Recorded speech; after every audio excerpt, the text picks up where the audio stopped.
The last thing my mother screamed before throwing me out of the house was, "You're dead to this family. Leave your keys on the table and never come back." Every person at that family meeting sat there and watched without saying a word. I didn't beg. I didn't argue. I simply set my keys down, walked out, and accepted that I had just lost my entire family in a single afternoon. 21 days later, my father texted me asking why I hadn't paid the mortgage, and my sister followed with, "Stop acting childish and send the money today." I just stared at my phone in disbelief. Weren't dead people exempt from paying bills? So I answered with one sentence, "I thought I was dead to all of you." What happened next unleashed dozens of frantic calls, exposed a lie my family had spent years protecting, and forced me to question whether any of them had ever loved me at all. To explain how everything spiraled into that moment, I have to start with the family meeting that destroyed my life. It started on a Tuesday evening in late October. The skies over Columbus, Ohio, were a bruised, heavy gray, threatening rain that had not yet fallen. I was sitting in bumper-to-bumper traffic on the interstate, my fingers tapping rhythmically against the steering wheel of my 7-year-old sedan. My name is Merritt. I am 28 years old, and for the past 5 years, I have worked as a commercial risk underwriter for a mid-sized insurance firm. My days consist of analyzing financial disclosures, evaluating corporate liabilities, and hunting for the tiny, hidden discrepancies that indicate fraud. It is an exhausting, high-stakes job. That Tuesday, I had worked a brutal 10-hour shift, staring at spreadsheets until the numbers blurred together. My head was pounding.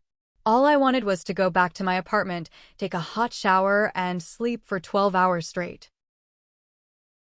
But my phone had buzzed right as I was packing up my desk. A text from my father, Calloway. It was short and lacked any warmth.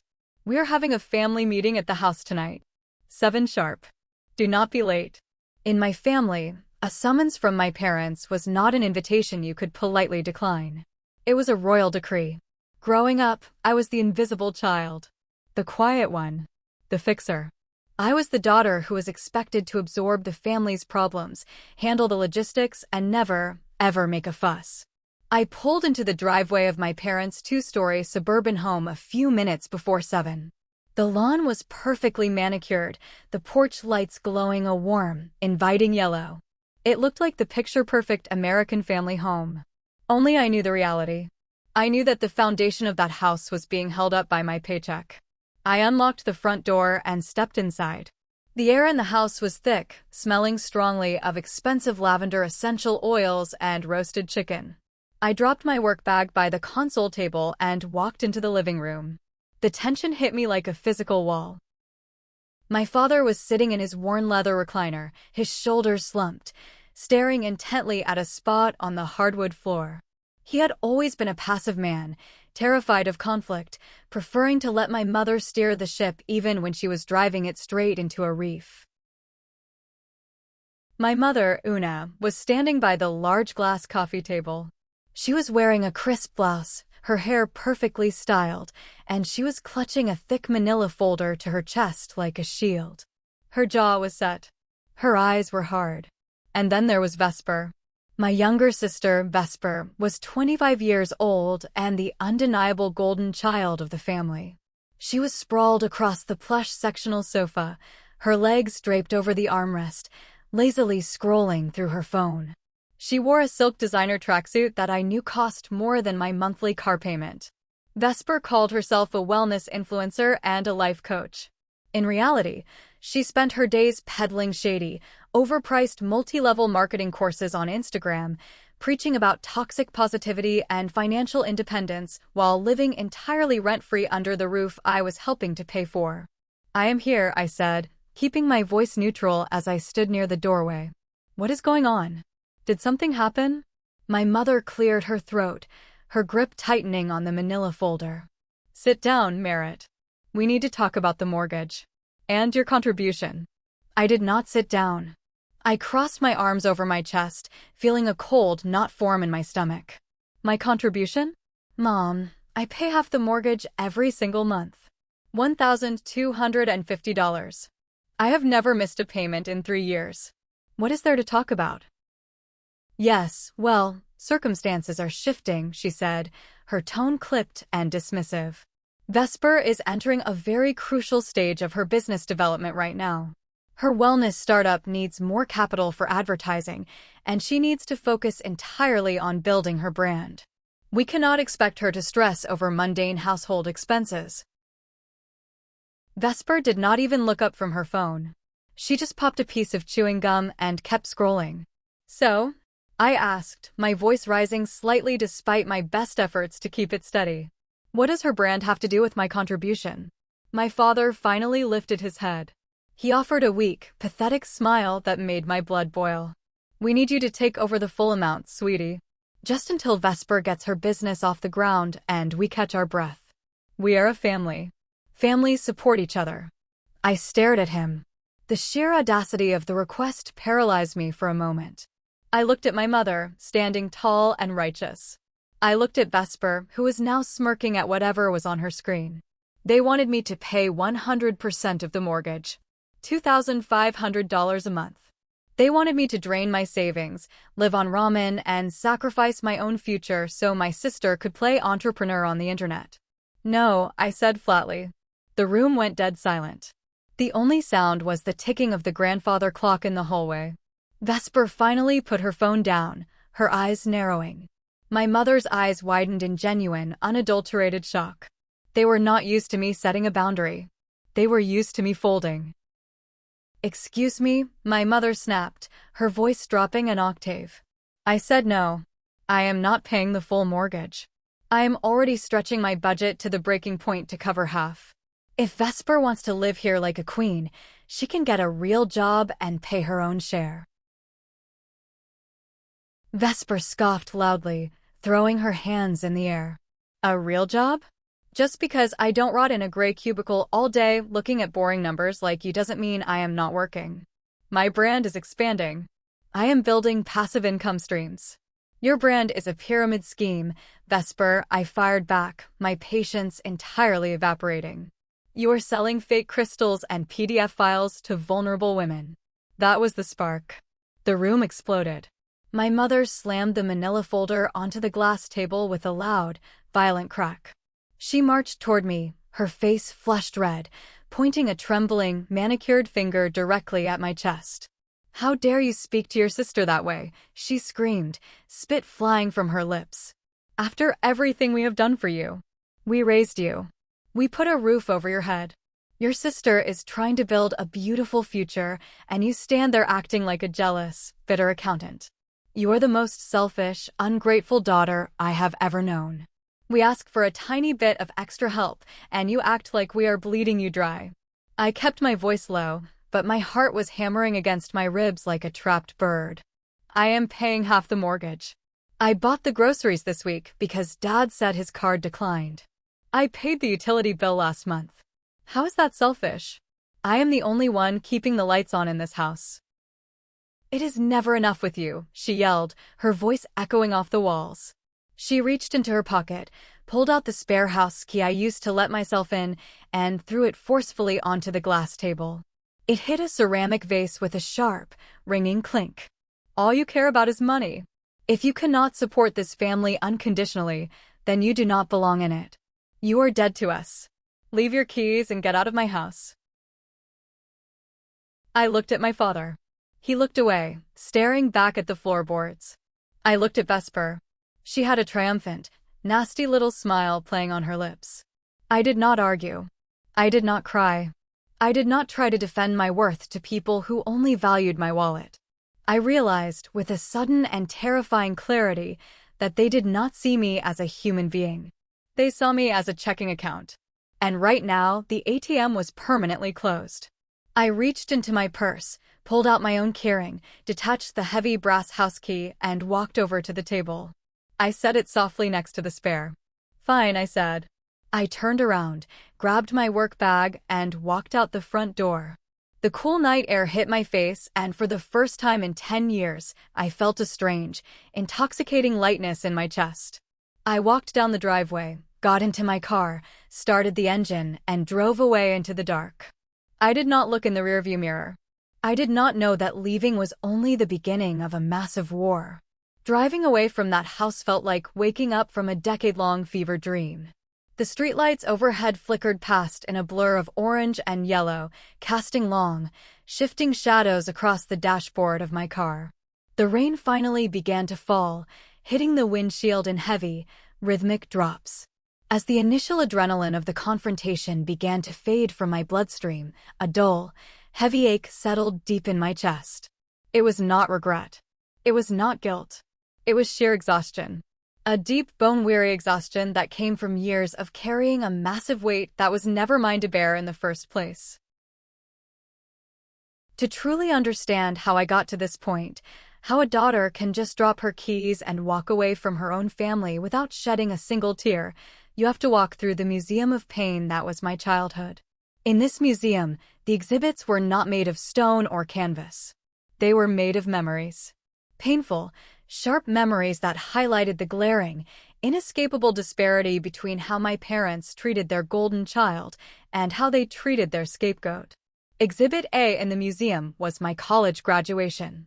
I had worked 2 grueling part-time jobs, one as a barista opening the shop at 5 in the morning and another as a data entry clerk, while taking a full course load to graduate a semester early with a degree in finance. I paid for my own tuition through scholarships and loans. I paid for my own cap and gown. I had invited my parents months in advance, proudly telling them the date and time. On the morning of the ceremony, as I was pinning my graduation cap in the mirror of my tiny dorm room, my mother called. She told me, without a hint of remorse, that they could not make it. Vesper had secured a sudden, very important casting call for a local organic yogurt commercial, and she was too nervous to go alone. She needed her parents there for moral support. I walked across that vast stage to receive my hard-earned diploma in front of a massive crowd of cheering, weeping families. I stood on the stage, scanning the crowded bleachers, searching for a single face that belonged to me. There was no one. Later that night, sitting alone in my room, I saw Vesper's post on social media. She did not get the yogurt commercial part, but my parents had taken her out to an upscale steakhouse to cheer her up. The photo showed them laughing, toasting with expensive wine. I ate instant ramen for my graduation dinner. Exhibit B was the winter I turned 22. Ohio winters are brutal, unforgiving beasts. The transmission on my beat-up, second-hand sedan finally gave out in the middle of a blinding snowstorm. I was stranded on the side of the highway, shivering in a cheap coat, waiting over 2 hours for a tow truck. I had just paid my semester tuition and my rent, and my bank account was entirely empty. I called my father, swallowing my pride, choking back tears of frustration, and asked if I could borrow $200 to help cover the emergency repair. Just a loan. I promised to pay it back with my very next paycheck. He sighed heavily into the receiver, giving me a long, condescending lecture about financial responsibility, and told me they were simply too tight on cash to help. I ended up maxing out a high-interest credit card just to get the car running again. The very next afternoon, I went to their house to do a load of laundry because I could not afford the laundromat. Vesper walked through the front door, twirling a brand-new, authentic designer handbag. My mother beamed with pride, explaining that they had bought it as a reward because Vesper was trying so hard to find herself. Exhibit C was the mortgage. It started 3 years ago. My father's hours at the hardware store where he worked as a manager were cut, and my mother, who refused to work, claimed they were drowning in debt. They sat me down at that same glass coffee table, tears in their eyes, and begged for my help. Just 3 months, they promised.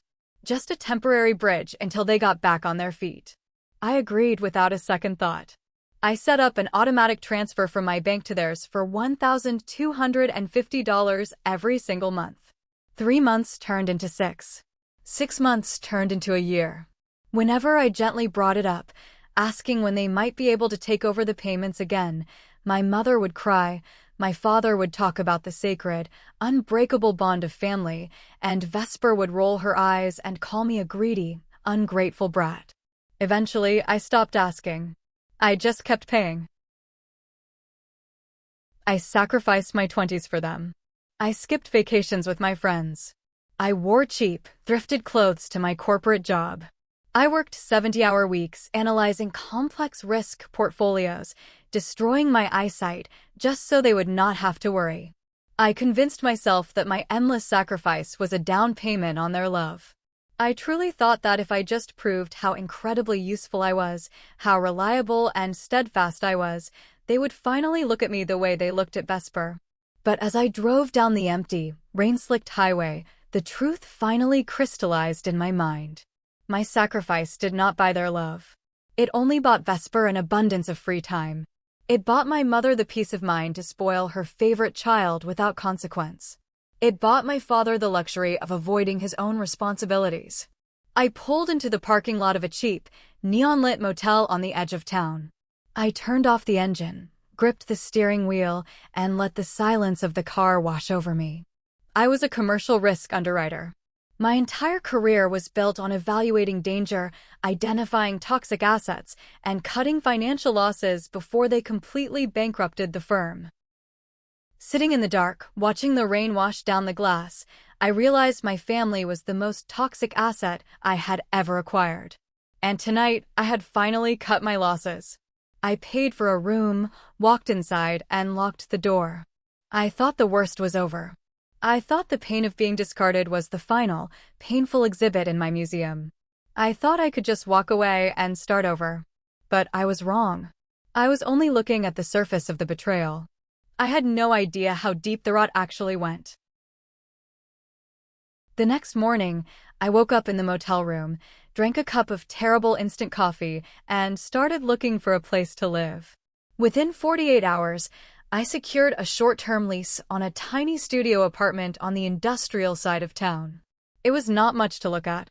The floorboards creaked with every step, the paint was peeling in the corners of the ceiling, and the single window looked out over a noisy, busy intersection. But it was mine.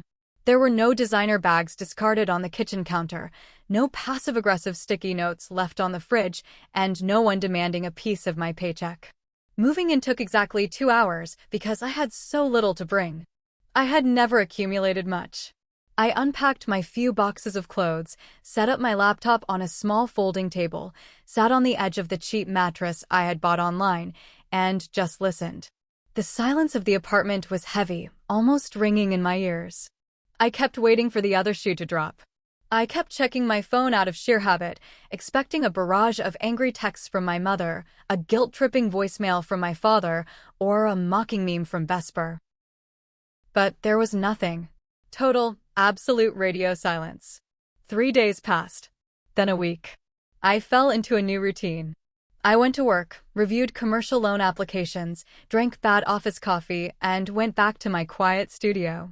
The peace was terrifying at first. It felt like walking alone across a frozen lake, holding your breath, waiting for the ice to crack under your feet. On the 8th day, I met Aunt Greer at a small, retro diner near my office. Greer was my father's younger sister, and she was considered the black sheep of the family. 10 years ago, her catering business went under during an economic downturn, and she was forced to declare bankruptcy.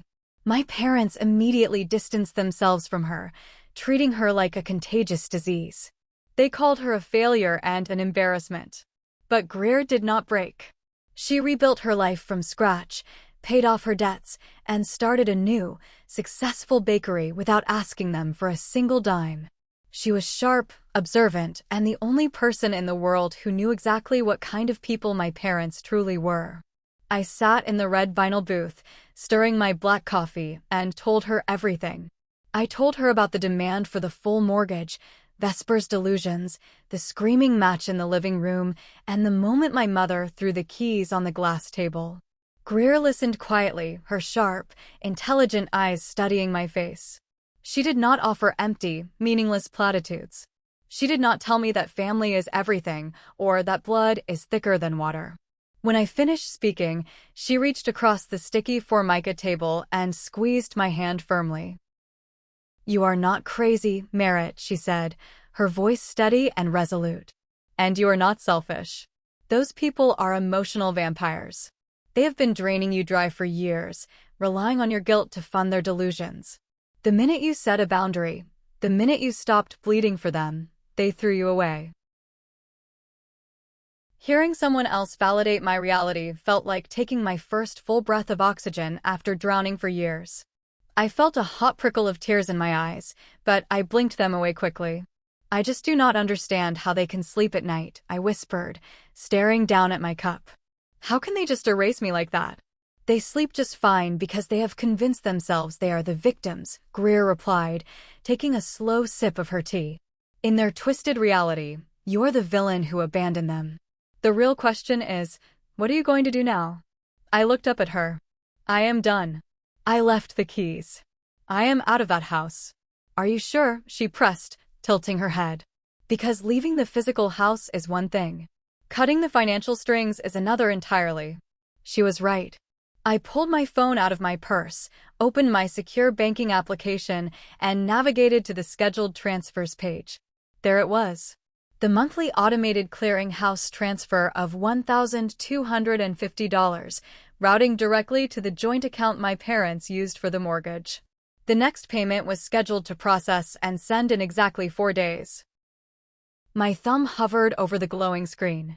A massive wave of conditioned, deep-rooted guilt washed over me. The voice of my father echoed in my head. What if they lose the house? What if the stress causes a medical emergency? The old Merritt would have closed the app, put the phone away, and let the money send. The old Merritt would have set herself on fire just to keep her family warm. I looked up at Aunt Greer. She did not push me. She just gave me a small, encouraging nod. I pressed the cancel button. The screen loaded for a second, then refreshed. The scheduled payment disappeared from the queue. With a few more taps, I set up a new transfer, moving that exact amount into a high-yield savings account that was solely in my name. For the first time in 3 long years, my hard-earned paycheck belonged entirely to me. Done, I said, putting the phone face down on the table. The next 2 weeks were the most bizarre, transformative period of my life. I started sleeping through the night without waking up in a cold sweat. I went to the grocery store and bought expensive cheese and fresh fruit just because I could. I went to a local bookstore and bought a hardcover novel without calculating if I needed that $20 for someone else's emergency. I was healing. 21 days. For exactly 21 days, my phone was a ghost town. No calls, no texts, no updates from anyone in the family. I started to believe they truly meant it when they said I was dead to them. I started to accept that it was finally over and I could move on. But on the morning of the 22nd day, as I was standing in my small kitchen pouring my morning coffee, the screen of my phone lit up with a notification. A message from my father. Then another from my sister. The 21 days of silence were broken, and the real war was just beginning. I stood motionless in my small kitchen, the glass coffee pot still clutched in my hand, staring down at the glowing screen on the laminate counter. The text from my father was stark, blunt, and completely devoid of any familial warmth or basic greeting. Why haven't you paid the mortgage? No, how are you holding up? No, where are you living? Not even a fake, manipulative apology to try and smooth things over. Just a straight, cold demand for cash. I felt a bitter, cynical laugh bubble up in my chest. Before I could even fully process the sheer audacity of his message, a second text popped up in the family group chat. It was Vesper. Pay up or else. Stop being selfish, Merritt. Mom is literally shaking and having a panic attack right now because of you. Do not destroy this family just to prove a point. I carefully set the coffee pot down. I looked at my hands. They were perfectly steady. A month ago, receiving a message like that would have sent me into a devastating spiral of anxiety and self-doubt. My chest would have tightened, my breathing would have grown shallow, and I would have scrambled to type out a long, desperate explanation. I would have apologized for the delay and immediately wired the money just to make the conflict stop. But standing in my own kitchen, paying my own rent with my own money, looking at their words through a new lens, their demands looked pathetic. They looked weak. I picked up the phone. I did not type out a long paragraph defending my actions. I did not remind them that they threw me out. I did not ask for their love or their understanding. I simply typed a single, brief sentence and hit send. Oh, I thought I was dead to you. I set the phone back on the counter, picked up my mug, and took a slow sip of my coffee. 3 seconds later, the device erupted. The screen flashed rapidly as a barrage of texts flooded in. The group chat became a chaotic, frantic stream of consciousness. Dad, this is not funny, Merritt. This is serious. The bank is calling us. Vesper, you are such a toxic sociopath. You are literally trying to make us homeless. I cannot believe we are related to someone so evil. Dad, we need that money today. Stop playing these childish games and send the transfer immediately. Then came the phone calls. My mother called 3 times in a row. I stood there, leaning against the counter, watching her contact photo flash on the screen, the phone vibrating violently. I let it ring out every single time. Then she started leaving voicemails. I sat down at my small dining table, connected my wireless earbuds, and played the first message. Merritt, pick up the phone right now. My mother's voice shrieked in my ear, her pitch dangerously high and frantic. You cannot do this. We are a family. You cannot just walk away from your responsibilities because you had a little temper tantrum. We need that money right now, today. Call your father immediately. I deleted the message and played the next one. This time, her tone had dramatically shifted from rage to a theatrical, breathy sob. It was classic emotional whiplash. Merritt, please. I do not know what is wrong with you lately. You are breaking my heart. The bank is threatening us. How could you do this to your own sister? To us? Please, just send the transfer and we can talk about this like adults. We can forgive you. Forgive me. The word hung in the air, heavy and ridiculous. I pulled the earbuds out and let them drop onto the table. The sheer panic in her voice was undeniable, but something deep inside my brain did not make sense. My analytical brain, honed by years of dissecting financial discrepancies and evaluating corporate risk, began to turn the gears. They were panicking entirely too much. Yes, missing a mortgage payment is bad. It affects your credit score. But it had only been 3 weeks since I canceled the auto transfer. Being late on one single payment results in a late fee and perhaps a few annoying, automated phone calls from the bank's collections department. It does not result in the bank threatening to take the house immediately. I knew the laws in our state. The legal foreclosure process takes months, sometimes over a year of sustained, documented delinquency before a bank can threaten eviction or auction. Why was my mother screaming about the bank threatening them today? Why was my father acting like the house was going to be padlocked by the sheriff tomorrow morning? A chilling, horrifying thought crept into my mind. I opened my banking app again and scrolled through my past transactions. Month after month, year after year, there were the transfers. $1,250, sent like clockwork directly to their joint account. I had been sending the money faithfully. But had they been paying the bank? The panic in their messages was not the panic of missing 1 month. It was the desperate, frantic panic of people whose safety net had suddenly vanished, exposing a massive, rotting hole underneath. It was the panic of people who knew a house of cards was about to collapse. I looked at the group chat again. They were still firing off messages, alternating between calling me a monster and begging for help. I smelled lies. I smelled a massive financial disaster. And I knew, with absolute certainty, that they were hiding something huge from me. I did not reply to their texts. I did not answer their calls. Instead, I grabbed my keys, put on my professional trench coat, and decided it was time to do some real underwriting. If they wanted to play games with money, they were about to find out they were messing with the wrong daughter.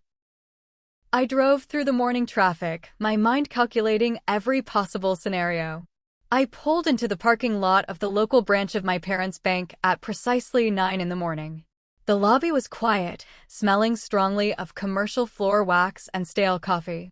I approached the reception desk, straightened my posture, and asked to speak to the branch manager regarding a potential high-level risk issue with a residential mortgage. I handed the receptionist my business card. Given my professional title as a commercial underwriter, she quickly picked up her phone, spoke in hushed tones, and then ushered me into a glass-walled office at the back of the branch. Sitting behind a heavy oak desk was a man named Hollis. He was in his mid-40s, wearing a crisp suit, with a sharp jawline, slightly graying temples, and the deeply tired eyes of someone who spent his entire life explaining the concept of compound interest to people who blatantly refused to listen. "How can I help you today, Ms. Merritt?" he asked, gesturing politely to the leather chair opposite him. I sat down, keeping my posture rigid, my expression strictly professional. I needed him to see a colleague, not an emotional daughter. "Mr. Hollis, I need to discuss the residential mortgage account for Callaway and Una. They are my parents. I have substantial reason to believe their account is in severe distress, and I need to understand the current status of the loan." Hollis frowned, steepling his fingers together. He shook his head slowly. "I understand your concern, Miss Merritt. Truly I do. But unless your name is legally on the deed of the house or the mortgage documents, I cannot disclose any financial information regarding their account. It is a strict federal privacy policy. I am bound by regulation." I expected this exact response. I opened my leather briefcase, pulled out a thick stack of printed bank statements, and slid them smoothly across the polished wood of his desk. I had spent the morning highlighting every single transfer I had made to my parents over the last 3 years. "Mr. Hollis," I said smoothly, channeling my most authoritative underwriter voice, "I am not asking to make changes to the account. I am providing you with evidence of funds. For 36 months, I have transferred exactly $1,250 into their checking account, explicitly earmarked to cover my half of the mortgage. 3 weeks ago, I stopped those payments. Yesterday, my parents frantically informed me that the bank is threatening immediate action. That timeline simply does not align with standard delinquency protocols for a single missed payment. I need to know if the thousands of dollars I sent were actually applied to that loan." Hollis looked down at the brightly highlighted statements. His professional, stoic facade slipped for a fraction of a second, replaced by a flicker of genuine pity. He sighed deeply, taking off his glasses and rubbing the bridge of his nose. "Ms. Merritt, as I said, I cannot give you a printed statement of their account or directly confirm their balance. However," he paused, choosing his words with surgical, deliberate precision, looking me right in the eye, "if a hypothetical client had not made a full mortgage payment in 11 months, their account would indeed be in the final critical stages of pre-foreclosure." The air completely left my lungs. The office suddenly felt entirely devoid of oxygen. 11 months? I whispered, my professional mask cracking, revealing the shock underneath. Hollis gave a slow, grave nod. "Hypothetically, yes. If that specific account had only received erratic, partial payments of $200 or $300 for nearly a year, the bank would have exhausted all leniency and forbearance options. The file would currently be pending immediate transfer to the legal foreclosure department. The sheriff's notice would be imminent." I stared blindly at the framed diploma on the wall behind him. 11 months. I did the math in my head instantly, the numbers flashing like neon signs in my brain. 11 months multiplied by $1,250. Nearly $14,000 of my own money. Plus the other half my father was supposed to be paying. Where did it go? Where did all that money go? "Mr. Hollis," I said, my voice barely more than a dry rasp. "Is there anything else? Any other encumbrances on the property? Any secondary liens?" He looked at me, a deep, profound sympathy in his eyes. He leaned forward, resting his forearms on the desk, and lowered his voice so it barely carried over the hum of the air conditioner. "Ms. Merritt, I strongly suggest you conduct a full, comprehensive audit of your parents' financial activities, especially regarding any lines of credit that might require multiple signatures." My blood ran ice cold. The implication hit me like a physical blow to the stomach. Multiple signatures. I thanked Hollis, my voice robotic, gathered my papers, and walked out of the bank. The bright morning sun felt blinding, disorienting. $27,500. That was the total amount I had given them over the last 11 months, if you included the extra cash I sent for groceries, utilities, and emergency repairs. I had sacrificed my own peace, my own savings, my own social life, to keep a secure roof over their heads. And they had taken my money, smiled to my face, called me selfish, demanded more, and let the house rot from the inside out anyway. I got into my car and locked the doors. My hands were shaking, gripping the steering wheel. Not from sadness. Not from betrayal. I was vibrating with a cold, terrifying, calculating rage. Hollis's final, ominous warning echoed in my ears on a loop. Multiple signatures. I needed to know exactly how deep the rot went. I needed to see the numbers with my own eyes. Because numbers do not lie, numbers do not gaslight, and numbers do not play the victim. It was time to rip the floorboards up and see the rats scurrying in the dark. I drove straight home, locked my apartment door, threw my coat on the chair, and opened my laptop. I poured a glass of ice water, set it on the desk, and cracked my knuckles. I was no longer the wounded, scapegoated daughter seeking validation. I was a commercial risk underwriter conducting a hostile audit on a fraudulent entity. Years ago, when I first started helping them with the bills, my father had set up a joint checking account at a different banking institution to make things easier. He gave me the login credentials so I could deposit the funds directly without paying transfer fees. Over time, I had set up an external auto transfer from my own primary bank and completely forgot about the login portal.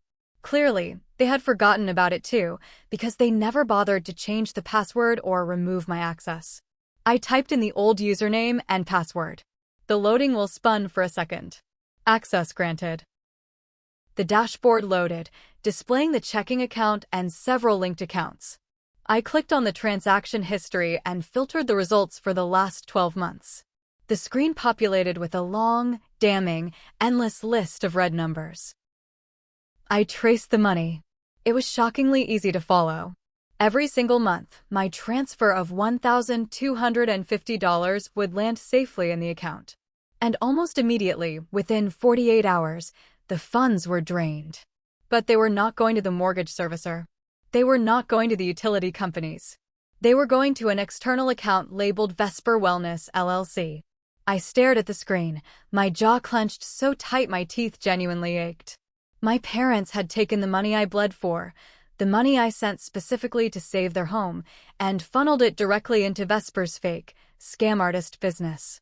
My hard-earned mortgage contributions were funding her online targeted ads, her inventory of useless, overpriced supplements, her designer clothes, and her lavish influencer lifestyle. They were robbing Peter to pay Paul, except I was Peter and Paul was my entitled sister. But the nightmare got worse. I kept scrolling, digging deeper into the transaction codes. Amidst the drainage, there were massive, erratic influxes of cash. $10,000 here. $5,000 there. A random deposit of $12,000. I clicked on the source code of those massive deposits. It was a home equity line of credit. A HELOC. My parents had taken out a second mortgage against the house. I navigated to the loan documents section of the portal, a feature most regular customers ignore but underwriters live for. I found the master agreement for the HELOC, dated 8 months ago. The total approved credit limit was $65,000. According to the balance, they had already drawn down $50,000 of it, spending it as fast as they could pull it out. I downloaded the PDF document and scrolled frantically to the signature page at the very bottom. I saw my father's sloppy signature. I saw my mother's elegant cursive signature. And then, right at the bottom, on the designated line for the guarantor, the person who promises to pay the debt if the primary borrower's default, I saw my own name. Merritt. My breath caught in my throat, forming a hard lump. I leaned closer to the bright screen, my eyes narrowing. It was my signature, but it was slightly, noticeably off. The loop on the M was too sharp. The tail of the T was jagged and hesitated. It was a forgery. A blatant, criminal, poorly executed forgery. They had clearly used an old tax document or a lease agreement I left at the house to trace my signature. By doing so, they secured a $65,000 line of credit, making me legally and financially liable if they defaulted. Which, based on Hollis's information, they were currently doing.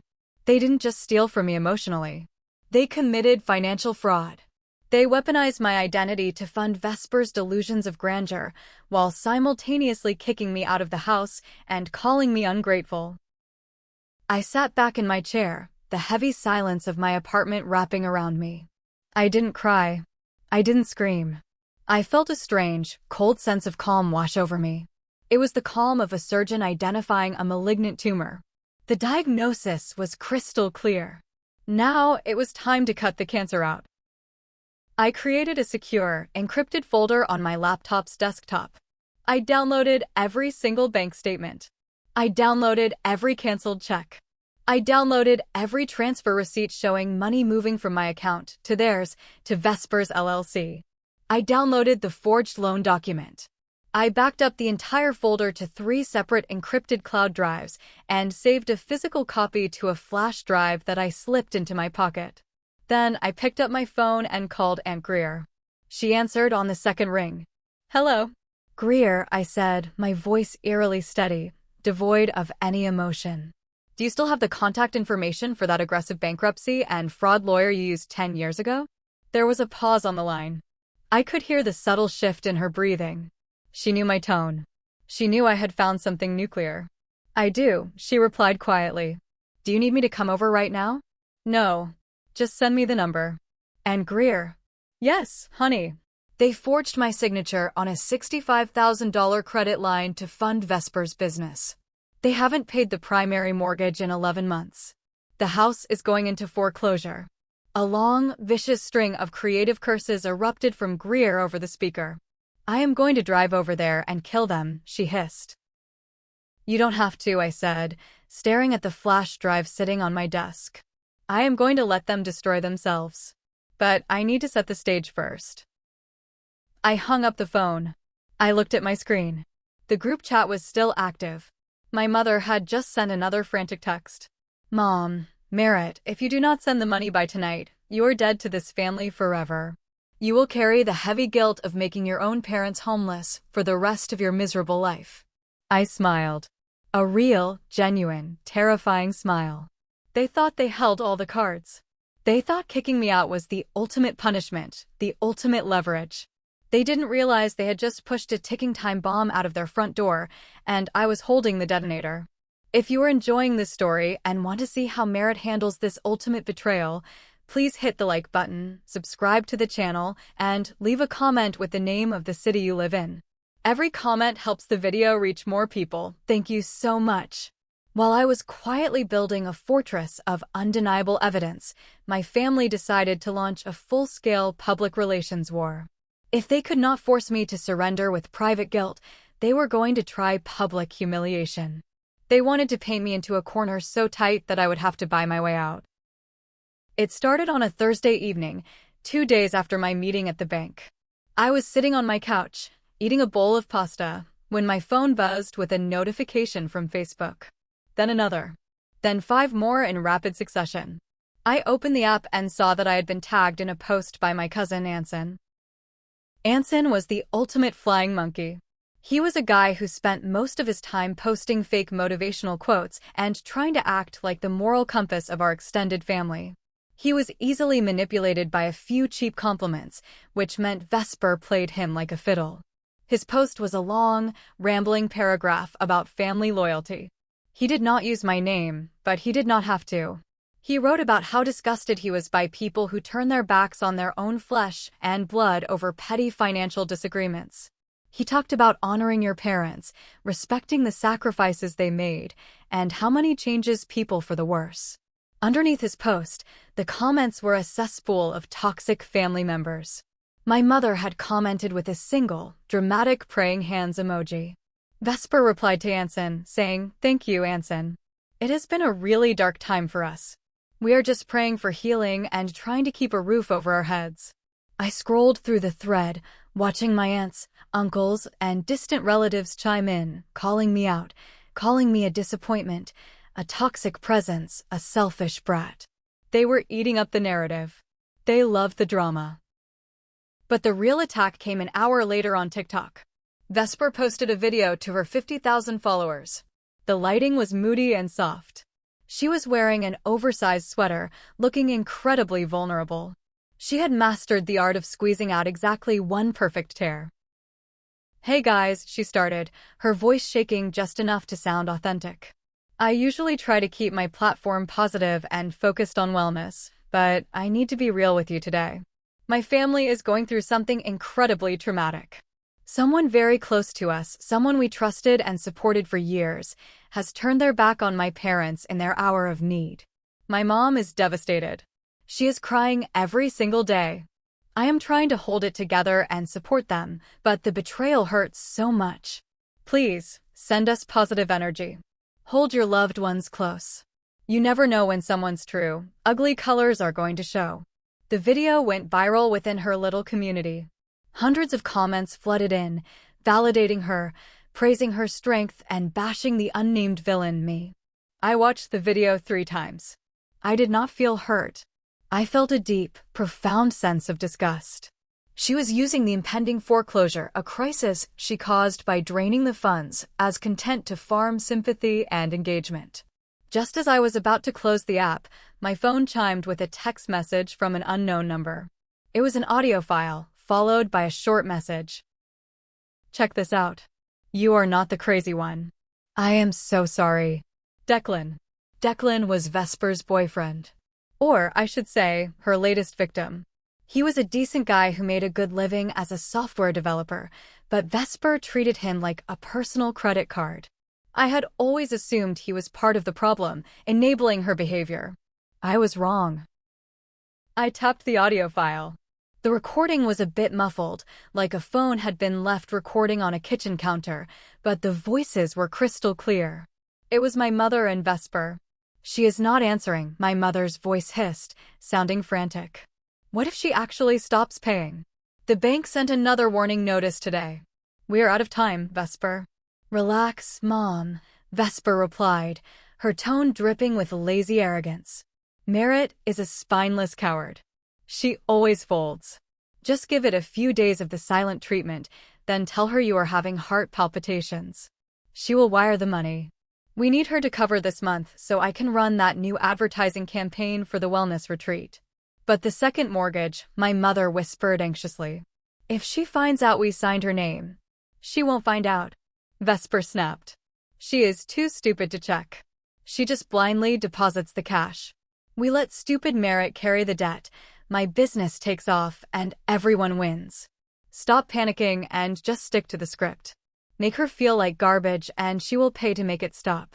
The recording clicked off. I sat in the silence of my apartment, my heart pounding a slow, heavy rhythm against my ribs. Declan had sent me the Holy Grail. Vesper had just drained his credit cards for a business expense and dumped him when the cards maxed out. In his anger, he remembered the conversation he had recorded weeks ago when he started suspecting she was using him, too. I saved the audio file to my encrypted drive. I looked at Vesper's crying face on my phone screen. They wanted a public execution. They wanted a show. I decided it was time to give them exactly what they asked for. I just had to invite them to the right theater. Part 8. The trap is set. Word count target. 1,100 words. The following morning, I opened the toxic family group chat. The last message was still my mother's threat about me being dead to them. I took a deep breath, channeled every ounce of my willpower, and typed out the hardest lie I have ever told. "Mom, Dad, Vesper. I am sorry. You are right. I have been selfish and I overreacted. I see the TikToks and the Facebook posts, and I realize how much pain I am causing. I don't want to lose my family. Let's fix this. Meet me at the bank branch on Monday morning at 10 o'clock. I will sit down with the manager, pay the arrears, and get everything sorted out. Please forgive me." I hit send and waited. It felt like tossing a piece of raw meat into a tank of starving sharks. The response was almost instantaneous. "Mom, I knew you would come to your senses, Merritt.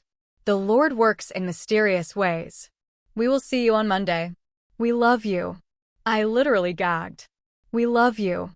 Those 3 words were so cheap, so transactional, they made my skin crawl. They didn't love me. They loved my surrender. They loved the fact that the ATM was turning back on. The weekend dragged on. I spent Saturday reviewing the files with the aggressive fraud lawyer Aunt Greer recommended. His name was Marcus, and he looked at the forged Helic document with the gleeful intensity of a shark smelling blood in the water. We formulated a precise, devastating plan. Monday morning arrived with bright, mocking sunshine. I dressed carefully. I didn't wear my usual drab office clothes. I wore a sharp, tailored navy suit, high heels, and pulled my hair back into a sleek, unforgiving knot. I wanted to look exactly like what I was, a corporate underwriter about to execute a hostile financial audit. I arrived at the bank at 9:45. I walked into the lobby and saw them immediately. My parents and Vesper were sitting in the waiting area. The contrast between reality and their appearance was laughable. They were on the brink of catastrophic foreclosure and federal fraud charges, yet they looked like they were waiting for a table at a country club.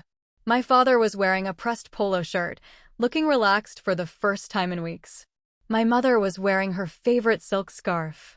And Vesper was the masterpiece of delusion. She was holding a brand new, pristine Prada handbag.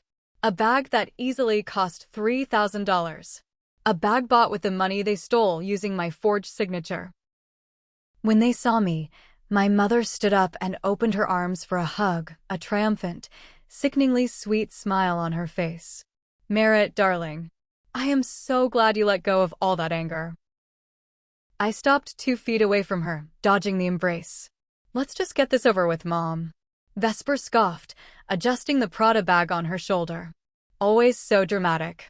Just sign the transfer so we can go get brunch. I have a busy day of content creation.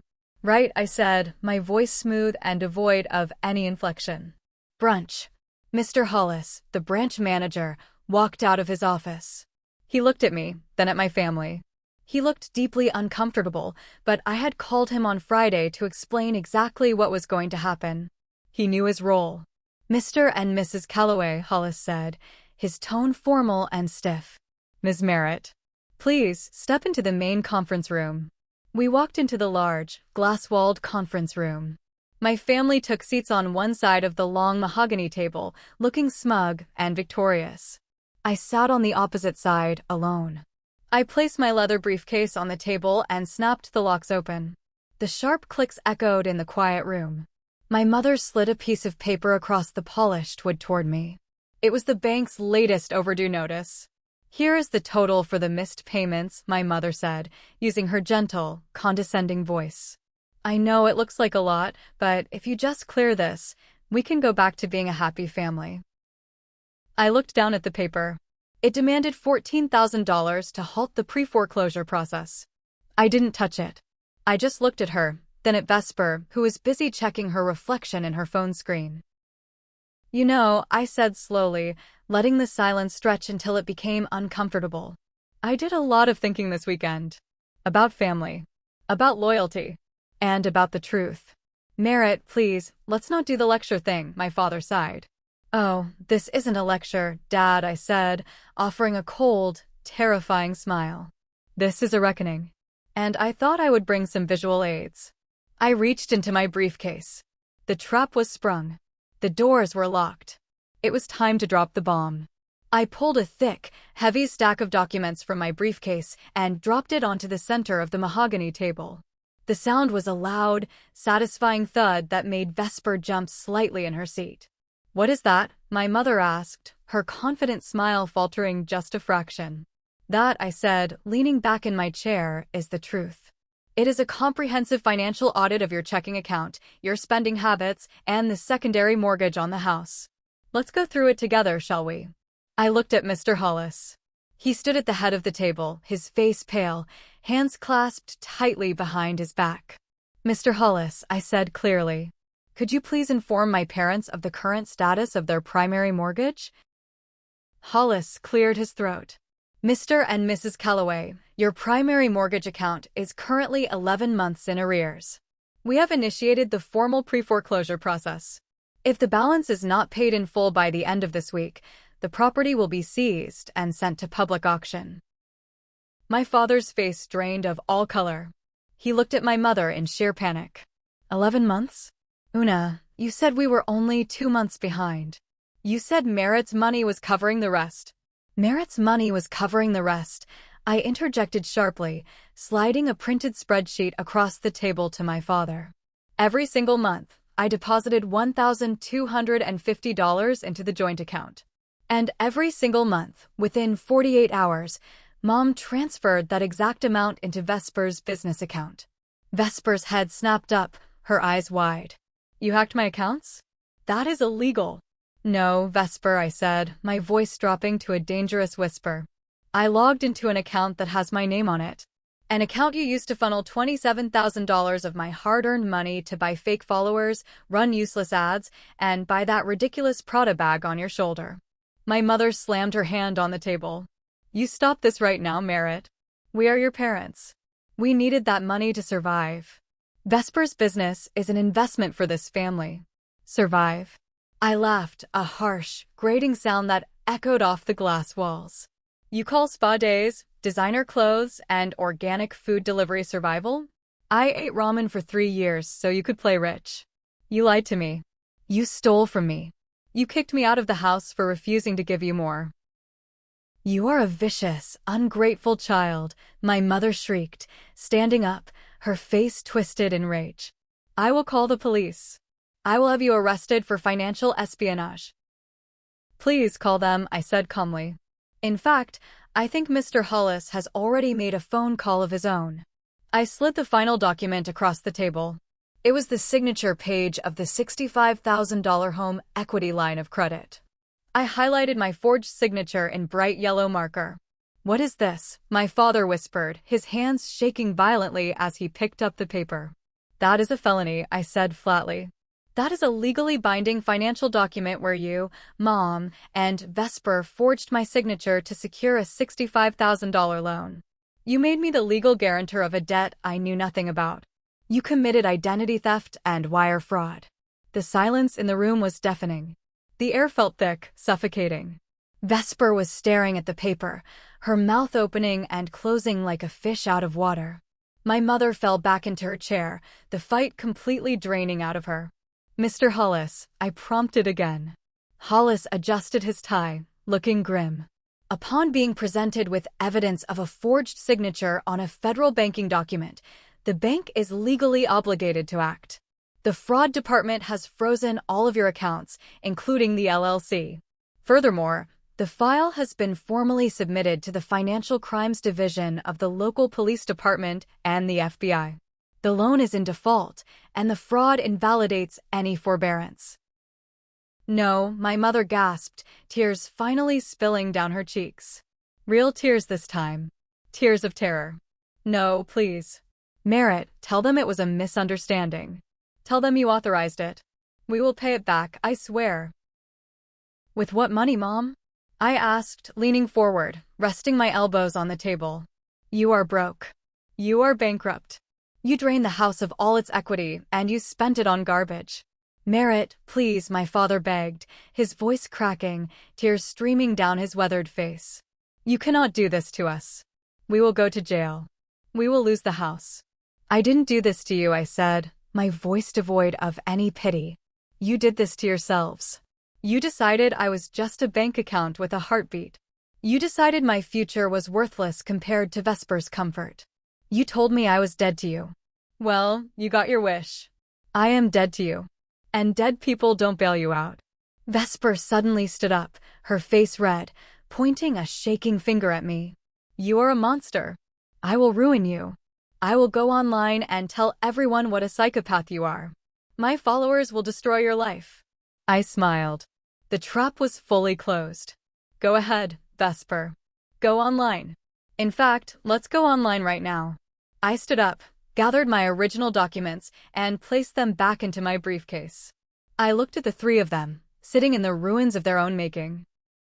The bank is taking the house, I said, my voice ringing with finality.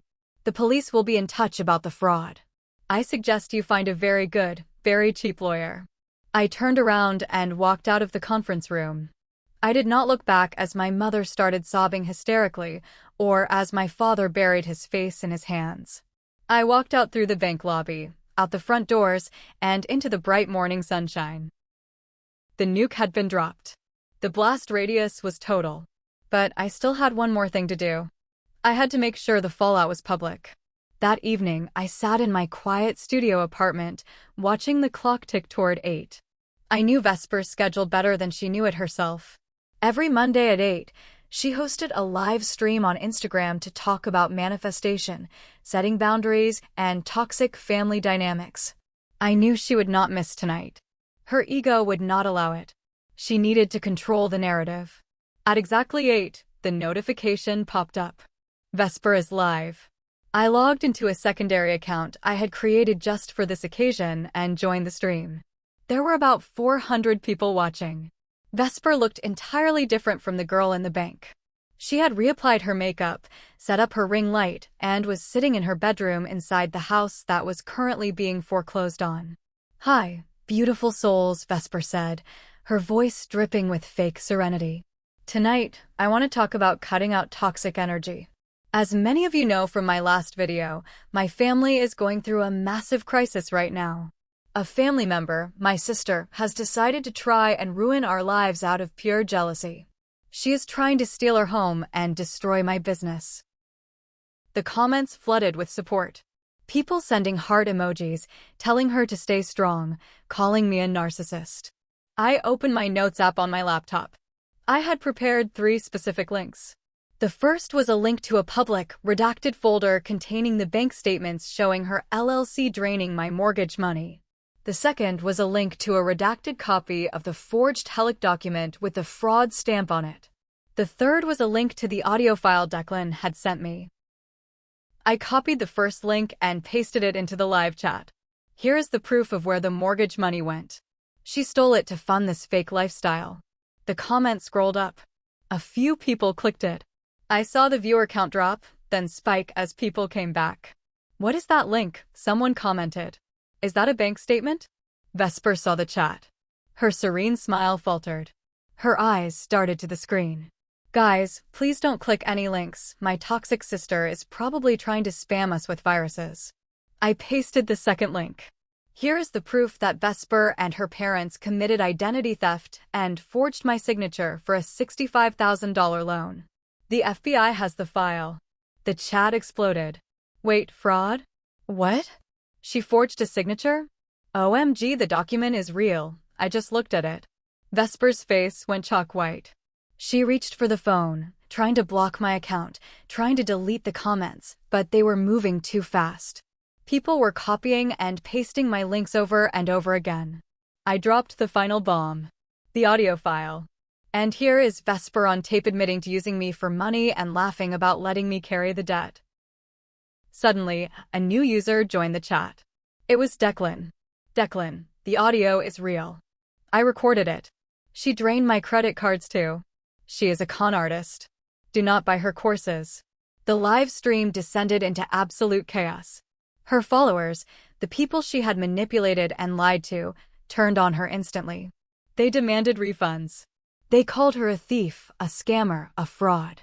Vesper was hyperventilating, staring at the screen in pure terror as her entire carefully curated, fake world collapsed in real time. "This is lies. This is AI," she screamed, her voice cracking. But she couldn't hide the panic.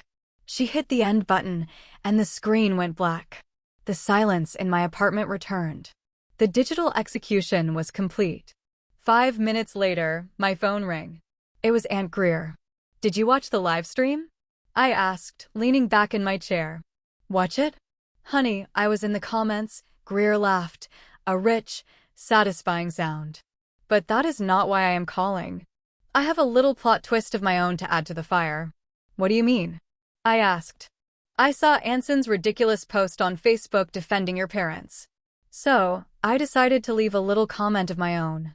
I figured since we are airing dirty laundry, we might as well empty the whole basket." "Greer, what did you do?" "I told the whole family about the trust fund," she said simply. I sat up straight. "What trust fund?" "When your grandparents passed away 15 years ago, they left a small trust fund. $30,000, meant to be split evenly between you and Vesper when you turned 25. I was the executor until your mother threw a fit and threatened to sue me for control of the accounts. I handed it over to avoid the legal fees. My chest tightened. I never saw a dime of that money. I know, Greer said softly. Because 5 years ago, your mother drained the entire account.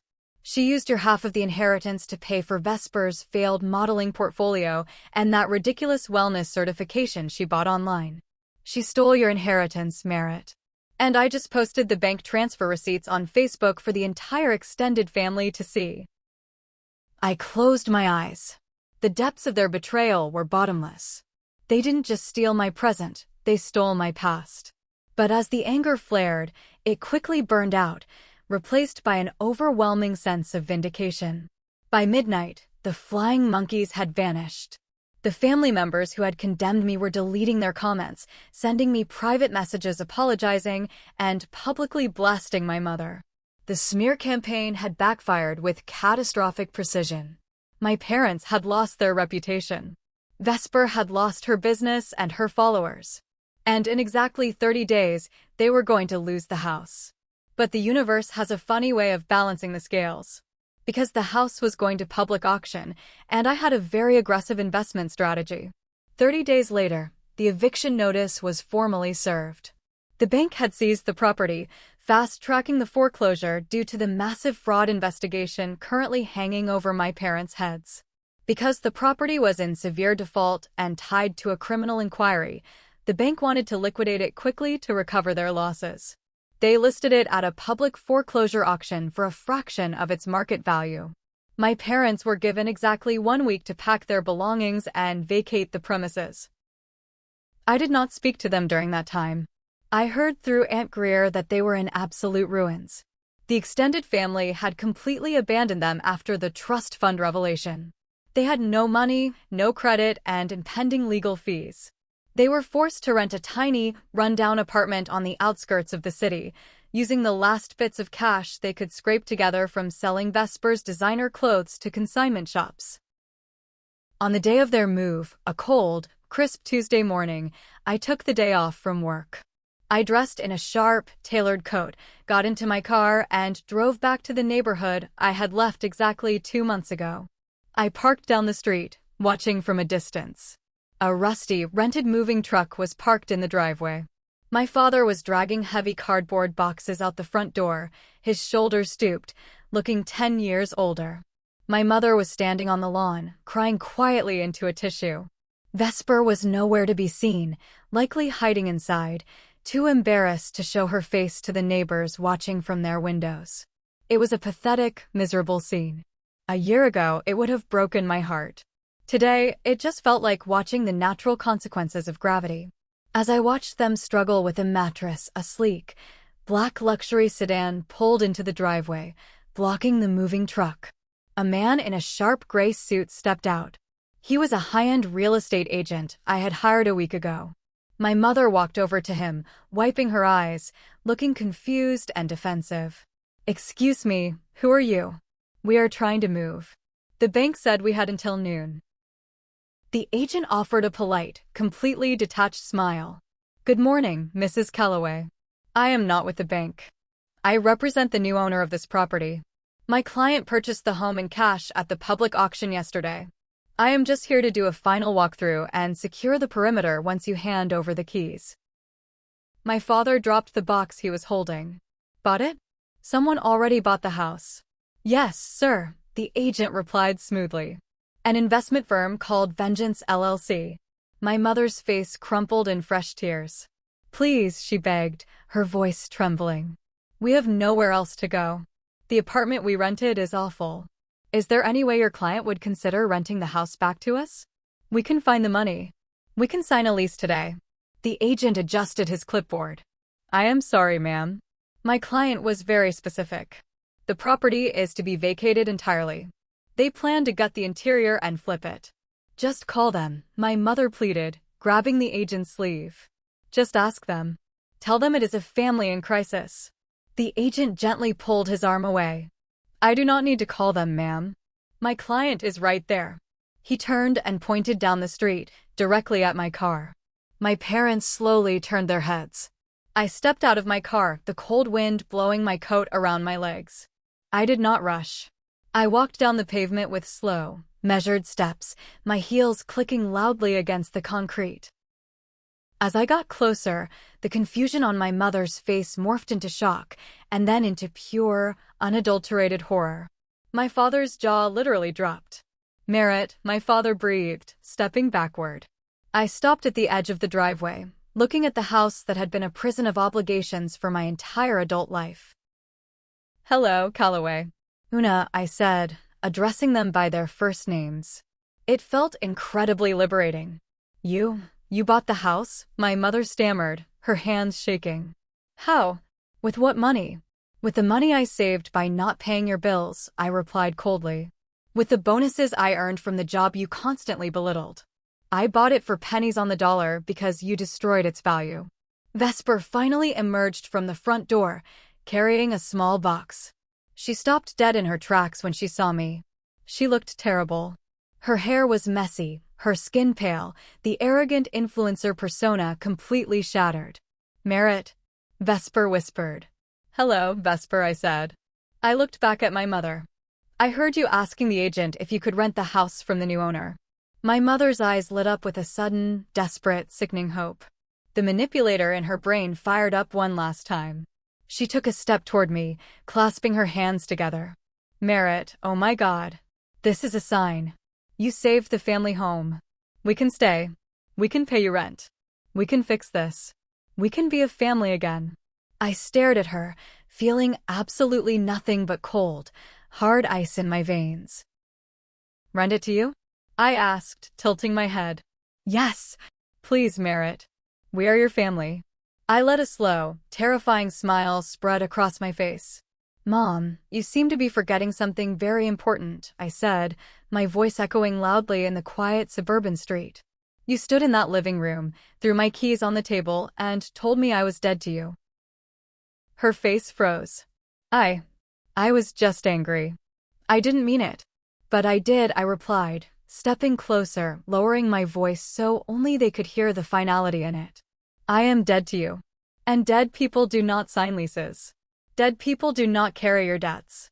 And dead people certainly do not let parasites live in their investment properties." I turned to the real estate agent. "Make sure they are off the property by exactly 12 o'clock. If they leave a single piece of trash behind, call the police and charge them with trespassing." "Yes, ma'am," the agent said. I turned my back on them and walked back to my car.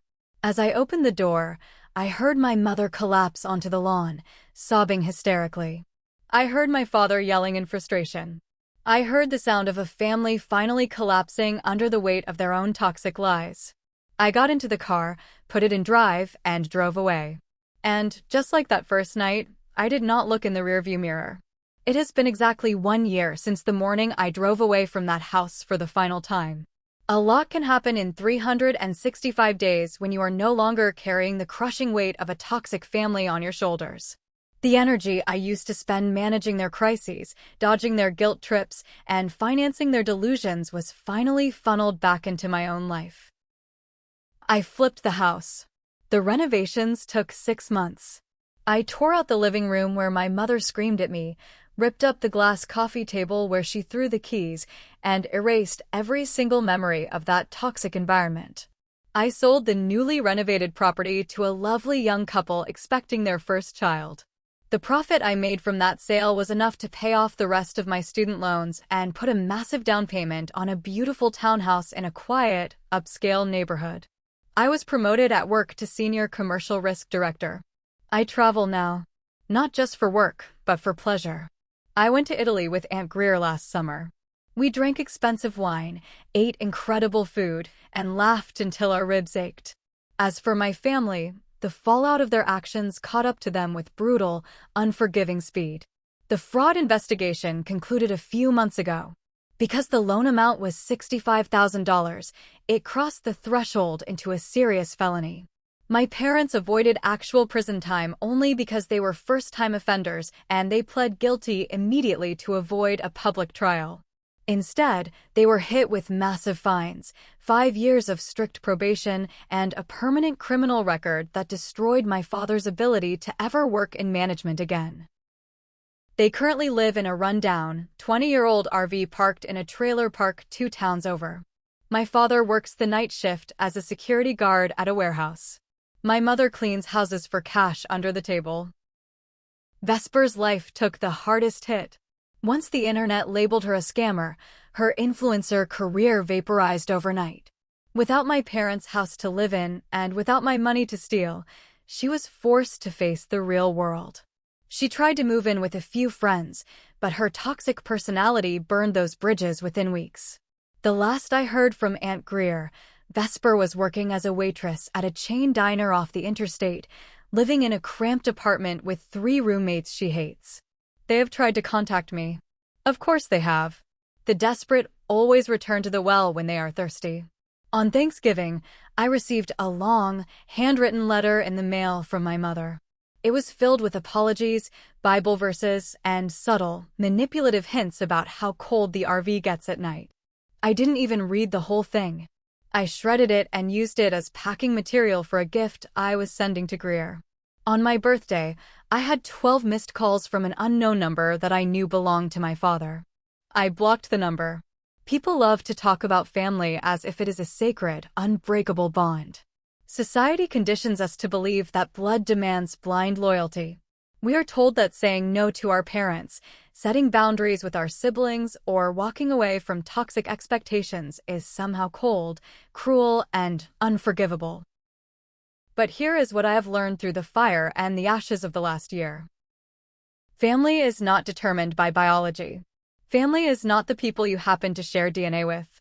True family is defined by the people who respect your boundaries when you set them. It is the people who see your worth even when you are not actively serving a purpose or paying a bill for them. It is the aunt who sits with you in a diner and validates your pain. It is the friends who help you move into a tiny studio apartment without asking questions. And most importantly, it is yourself. For the first time in my entire life, I chose me. I paid my own rent, ate my own meals, built my own wealth, and created a space where no one ever raises their voice when I simply say no. A space where love does not come with an invoice attached. Still, a small part of me wonders about the final act. Aunt Greer tells me I did exactly what I had to do. She tells me that buying the house and evicting them was the ultimate act of poetic justice. But sometimes, on the quiet nights when the rain hits the window of my new townhouse, I think about the look of absolute terror on my mother's face when I told her I was the new owner. I think about my father dragging those boxes into a rented truck. So, I am leaving this story here, out in the open, for you to judge. Was I too harsh? Was buying the house just to kick them out a step too far? Am I the villain they claim I am for not giving them one final chance when they were completely destroyed? Or was it the only way to finally break the cycle of abuse and make them understand the true cost of their actions? Thank you so much for watching my story. If you have ever dealt with a toxic family member or been the scapegoat in your own home, let me know how you handled it down in the comments. And if you want to support the channel, please hit that like button, subscribe, and share this video. Your support means the world to me. See you in the next one.